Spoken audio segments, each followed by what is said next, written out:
Hi there. My name is Sarah. I grew up believing that if I worked hard enough, my family would be proud of me. But instead, they used me, left me drowning in debt to build my brother's dreams. Now, after years of silence, my mother suddenly wants to reconnect through my daughter. How did we get here? And what could possibly come next? Before we dive in, have you ever felt like you were only loved when you were useful? Let me know in the comments. The email sat in my inbox like a stone I couldn't quite move. Would love to catch up sometime, it read, breezy and casual, as if no time had passed, as if history wasn't heavy between us. I stared at the screen longer than necessary, feeling the old unease rise, curling around my ribs in that familiar way. It had been years since I heard from her without an agenda. The mere sight of her name unsettled the quiet life I had carefully built here in Austin with Lily. I closed the laptop and leaned back, letting my gaze drift to the window where the Texas winter pressed soft, pale light across the kitchen. Lily's laughter floated from the living room, innocent and untouchable, for now. I needed it to stay that way. But memory is a stubborn thing. I was 17 when the acceptance letter from Northwestern arrived. I remember the trembling hands that opened it, the way my heart lifted in a way it never had before. I thought maybe they would be proud of me. We sat at the dinner table, my fingers tracing the school's crest at the top of the page, while Mom and Dad exchanged a glance I didn't understand at the time. Money was tight, they said. They had other expenses. I understood, or at least I told myself I did. So I took loans, picked up 2 part-time jobs between classes, skipped meals when necessary. Success, I decided, would be built from my own blood and exhaustion. I told myself it was noble, that it made me stronger. It wasn't until my junior year that I found out the truth. Brian, my younger brother, the one who never finished a semester without drama, announced he was opening an auto shop. Dad was beaming, Mom glowing with pride. They had helped him, they said, invested in his future, invested the very savings they had once told me didn't exist, and not just their savings. Later, through a whispered conversation I wasn't supposed to hear, I learned that a chunk of the fund they gave him included money from a scholarship I had fought to earn. They had withdrawn it in my name, telling themselves I would figure it out. It wasn't the money that gutted me, it was the choice, the clear, deliberate choice. I became invisible after that. Even when I came home during breaks, I stayed quiet, my presence shrinking in corners of the house I no longer recognized. I built a life elsewhere, brick by bruised brick, but the hollow stayed. It's strange how betrayal settles into your bones, not with rage, but with a quiet understanding that some debts are never repaid, and some wounds are never acknowledged. Now, sitting in my modest kitchen with the hum of the refrigerator and the warm clatter of Lily's play, that old familiar ache pressed at the edges of my peace. The email still waited. I hovered the mouse over it, my heart steady but heavy. Why now? The message came again 2 days later.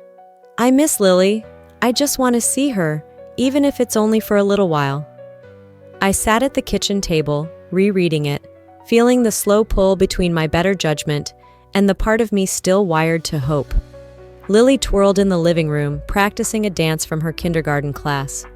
Her laughter filled the air, soft and golden, untouched by the shadows that lingered in the corners of my mind. I told myself this wasn't about me, it was about her. Still, hesitation clung to me like a second skin. The woman who had once looked right through me now claimed to miss the granddaughter she barely knew. I thought of all the times I had craved her approval as a child, how it was dangled like a prize just out of reach. Against the protest rising in my chest, I texted back, "Okay, brief visit, our house." When she arrived, it was like a scene from a glossy magazine. New outfit, full makeup, arms laden with extravagant bags. Lily gasped, her small hands reaching for the brightly colored boxes. My heart twisted. There was no apology, no acknowledgement of the years stretched thin between us, only gifts, stacked high enough to build a wall between us if I let them. Lily's eyes lit up as she tore into the first package, squealing at the expensive dolls, the glittering jewelry sets. I knelt beside her, murmuring soft thank yous, because the child deserved the moment, even if it cost me pieces of myself to allow it. From across the room, Mom's smile was brittle. I saw it now, the strategy in the curve of her lips, the way her gaze flickered over Lily like she was currency. We sipped coffee in stiff silence after Lily scampered off to her room. Small talk about the weather and new school year plans quickly soured when Mom leaned forward, voice low. "It's been hard lately," she said, stirring her cup though it was empty. "The mortgage, the repairs on the house, just so many things piling up." I nodded politely, the blood draining from my fingertips. She smiled, sweet and sharp. "I know you're doing well now. Maybe you could help out, just a little." And there it was, the trap, the child used as bait. I smiled back, the politeness stretching painfully across my face. "I'll think about it," I said, lying as easily as breathing. After she left, the house felt bigger and smaller all at once. I tucked Lily into bed, smoothing her hair back from her forehead, watching the soft rise and fall of her chest. Outside, the winter dusk wrapped the world in pale blue shadows. I sat by the window, the laptop open but forgotten, my thoughts a swirling mess of anger, guilt, and a grief so old it no longer had sharp edges.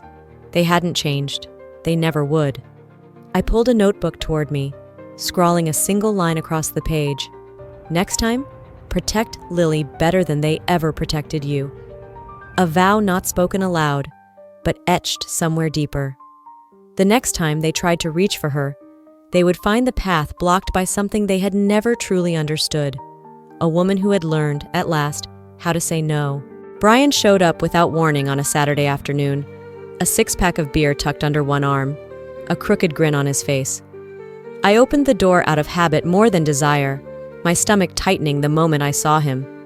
He breezed past me into the living room like he belonged there, commenting on how cozy my house was, how big Lily had gotten.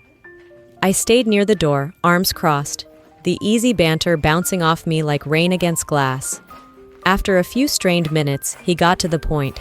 "So listen," he said, leaning back on the couch, arms draped wide. "I've got this new business idea.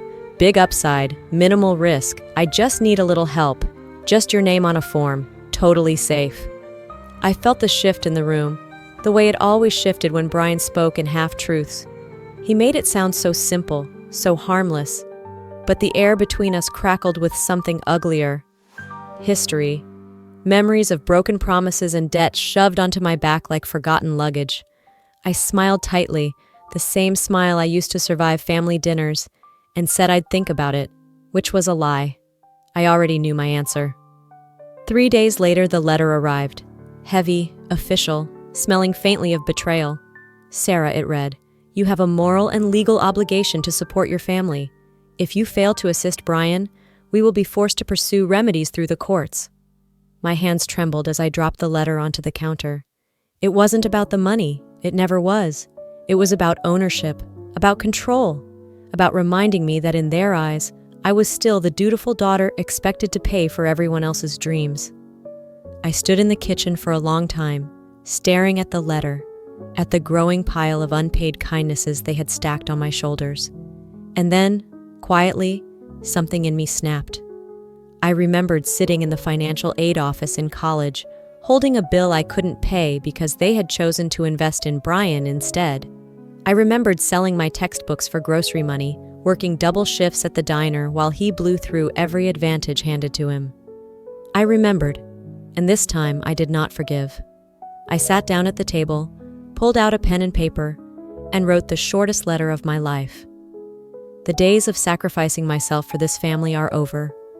No apologies, no explanations, just the truth, finally stripped bare. The morning unfolded in quiet layers, like a song without words. Thin winter light filtered through the worn curtains of my small apartment just outside Scranton, casting soft, blurred shadows across the kitchen table. I sat there with a lukewarm cup of coffee between my hands, letting the silence settle into the corners of the room. There was no more urgency, no waiting for a knock at the door or the sharp ping of another email laced with threats. Those days were over. What lingered now was quieter, sadder, but somehow more bearable. The news had trickled in, slowly, like whispers carried by a tired wind. Scott had lost his job not long after the fallout, his reputation bruised beyond quick repair. Patricia, once the queen of every gathering, had withdrawn into herself, declining invitations and dodging curious glances. Walter barely left the house anymore, a ghost wandering hallways lined with silent picture frames. In a different lifetime, I might have felt satisfaction, but standing on the ashes of a battle you didn't start rarely leaves room for celebration. I thought about Caroline, about how she packed up her kids and moved into a small house at the edge of town. Modest, unfurnished at first, but filled with laughter and crooked picture frames and the kind of resilience money couldn't buy. They had invited me over once, a barbecue, plastic chairs sinking into uneven grass, kids darting barefoot between sprinklers. I had gone, stayed a little while, let the warmth soak into my skin before slipping away quietly. Some bridges weren't meant to be rebuilt. Some rivers weren't meant to be crossed again. A few family members had reached out in the months after everything collapsed, offering tentative olive branches that felt more like obligations. I let most of them wither without response. Not all battles are meant to end in reunions. Some simply clear a path for breathing again. I started breathing again. One day, without thinking too hard, I signed up for a photography class at the local community center, something I used to dream about, but never dared make time for. I painted my living room a soft, stubborn yellow, the color of new mornings. I dug out my old camera from the back of a closet, blew the dust off the lens. It felt almost weightless in my hands, as if it had been waiting for me all along. The apartment wasn't much, thin walls, leaky faucets, but it was mine. Every creak and draft belonged to me. Sunday mornings became rituals of small rebellions, pancakes that burned at the edges, mismatched mugs of coffee, music played too loud on an ancient speaker. Lily spun through the living room with crayons in her hands, leaving rainbows across pages and walls alike. Healing didn't look the way I thought it would. It didn't come wrapped in forgiveness or grand declarations. It was quieter, stitched into the ordinary. The mail came late that day, a thump against the door that broke the lazy afternoon stillness. Among the bills and grocery coupons was a plain white envelope. No return address, no handwriting I recognized. I placed it on the table without opening it. Some doors stay shut. Some you leave unopened by choice. I turned back toward the window, where the sun was beginning its slow golden descent. The world outside wasn't perfect. Neither was I, but for the first time in a long time, both felt like places I could live. The invitation arrived in a pale pink envelope, the handwriting so careful it looked foreign. A special family gathering to celebrate Lily, it said. Balloons drawn in the corners, little hearts around her name. I read it twice, then left it on the counter where it sat for days, staring back at me every time I passed. I wanted to believe it. Part of me still clung to the idea that maybe, just maybe, things could be different. That family could be something other than obligation and betrayal. Against my better instincts, I said yes. Dallas was colder than I remembered. The house looked the same from the outside, but as soon as I stepped in, the air felt off. The decorations were blinding. Pink and gold streamers hung from the ceiling, a table groaning under the weight of frosted cupcakes and glittery party favors. Giant letters spelled out Lily above the fireplace. It was too much. It was all too much. Family members smiled too wide, laughed too loud. Their hugs were stiff, quick, more performance than affection. Lily, oblivious, ran to the table of gifts, her joy pure and blinding. I stayed back, watching, a knot tightening in my chest. Nobody asked about my life. Nobody asked about me at all. It wasn't until Emily brushed past me near the kitchen that I realized the real reason we were here. Her hand squeezed my elbow hard enough to leave a mark. Her voice was barely a whisper. "They want you to sign something tonight," she said, eyes darting nervously around the room. "It's not about Lily. It never was." The world tilted. I moved through the party in a daze after that, smiling when expected, nodding in the right places. Lily opened her presents one by one, the crowd cheering and clapping as if auditioning for the role of loving family in some bad television drama. When my mother finally approached me, a manila envelope clutched in her hands. I was ready. "I just thought," she began, sugar dripping from her voice. "Since everyone's here, it would be easier. Family supporting family." I took the envelope with steady fingers, pretending to read the first few lines.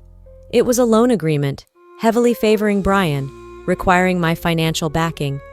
I smiled, a sharp, hollow thing. And then, without a word, I placed the envelope on the nearest table, scooped Lily into my arms, and left. Outside, the night was cold and brittle. I buckled Lily into her car seat, kissed the top of her head, and drove away without looking back. That night, after Lily had fallen asleep, I sat at my kitchen table, a blank sheet of paper in front of me. I wrote the words slowly, carefully, as if sealing them into my bones. "You celebrated my daughter, not out of love, but out of greed. Never again." I folded the letter neatly, placed it in an envelope, and set it by the door, a boundary drawn not with anger, but with finality.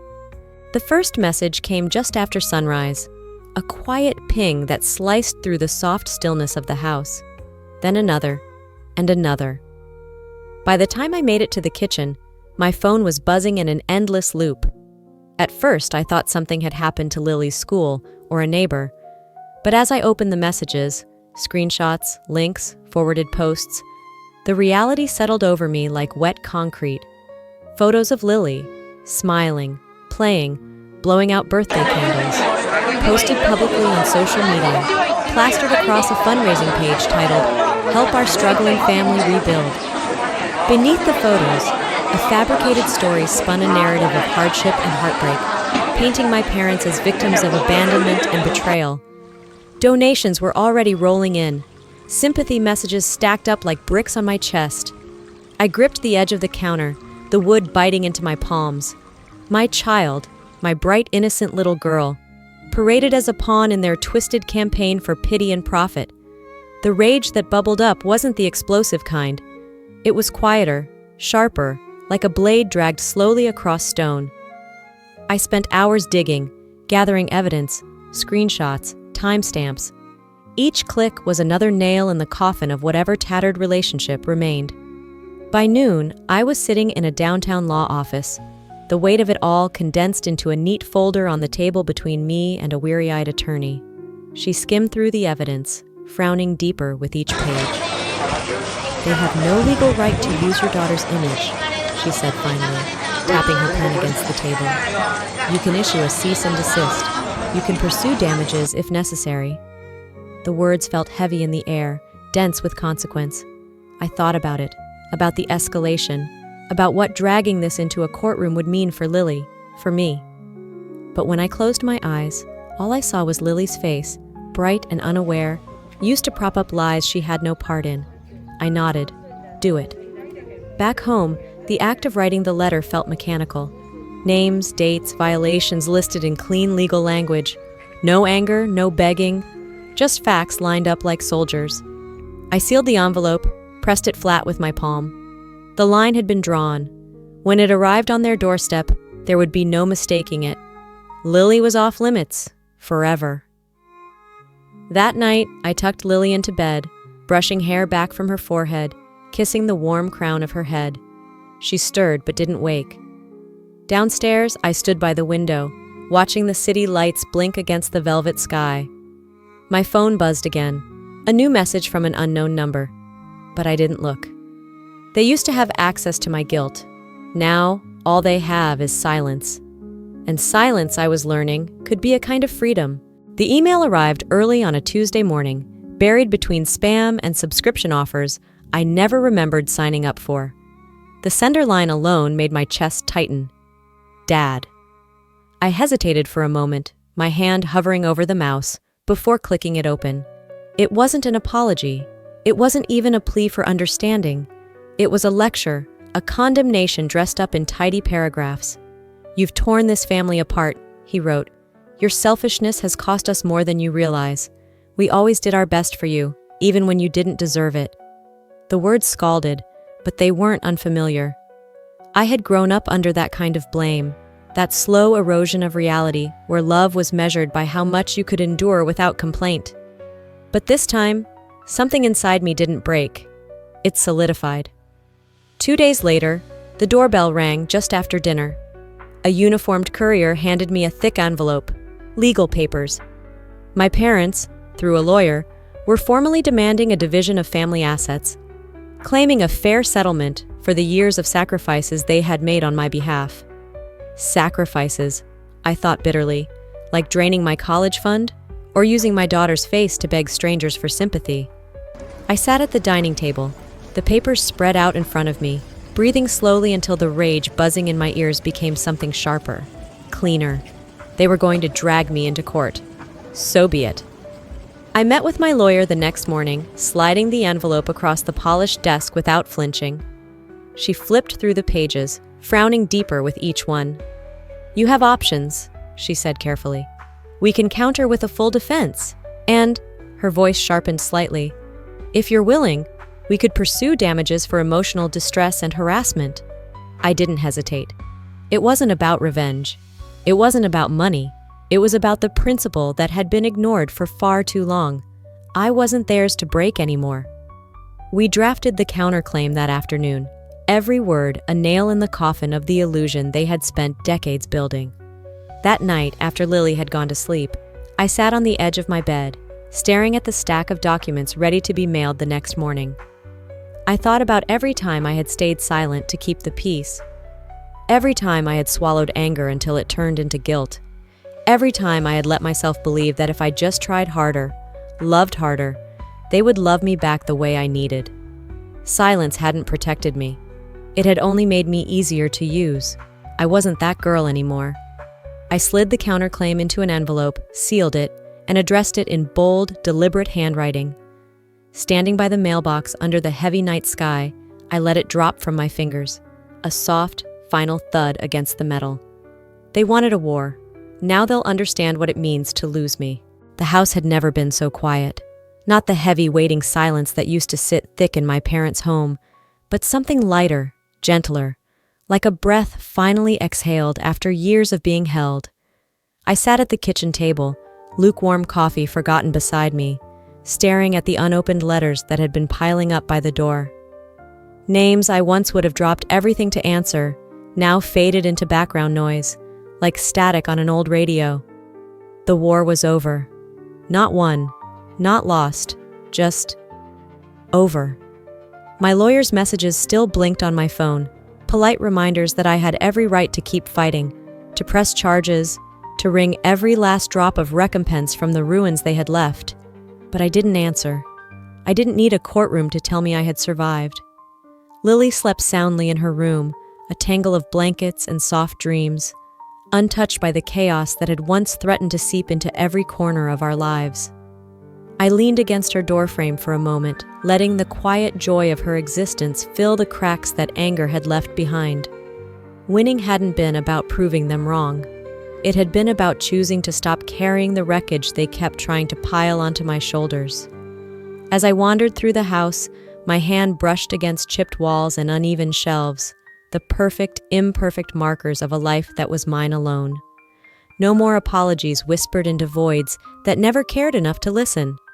No more bending myself into smaller and smaller shapes to fit their expectations. Some debts don't need to be paid. Some battles aren't worth the scars. I pulled an old paint swatch from the junk drawer, smiling at the memory of Lily's excitement when we painted her room together in a shade she proudly called Unicorn Sunrise. I signed her up for art classes yesterday. Something small, something new, something bright. In the spare room, the one I had once thought might be for guests who would never come, I rolled up my sleeves and began clearing it out. The plans weren't grand. A reading nook, a tiny studio for the photographs I was finally ready to take. Small acts of rebellion, small acts of living. Maybe one day the bridges would rebuild. Maybe not. I wasn't standing at the riverbank anymore, waiting for them. The future didn't need to be perfect, it just needed to be mine. The phone buzzed again. I didn't need to look to know whose name would flash across the screen. I let it ring until it stopped, a soft silence settling in its place. Outside, the sun slid low across the sky, painting the world in strokes of gold and bruised blue. I watched the colors stretch and fade, feeling the quiet certainty settle deeper in my bones. Some stories don't need an ending. Some you leave unopened by choice. Sometimes the greatest battles we fight are the ones no one else can see, the battles for our dignity, our peace, and our right to choose who stays in our life. I learned that family isn't always about blood. It's about respect, trust, and love that doesn't come with conditions. Walking away from what harms you doesn't make you weak, it makes you free. If this story touched your heart or made you reflect on your own journey, I'd love to hear from you. Drop a 1-inch in the comments if it resonated with you, or tell me where you're watching from. If you didn't connect with it, feel free to share your thoughts. I genuinely want to hear your perspective. And if you believe in stories that heal, inspire, and remind us we are stronger than we think, don't forget to subscribe to the channel. More stories are waiting, and maybe the next one will be yours. End of Fan QI.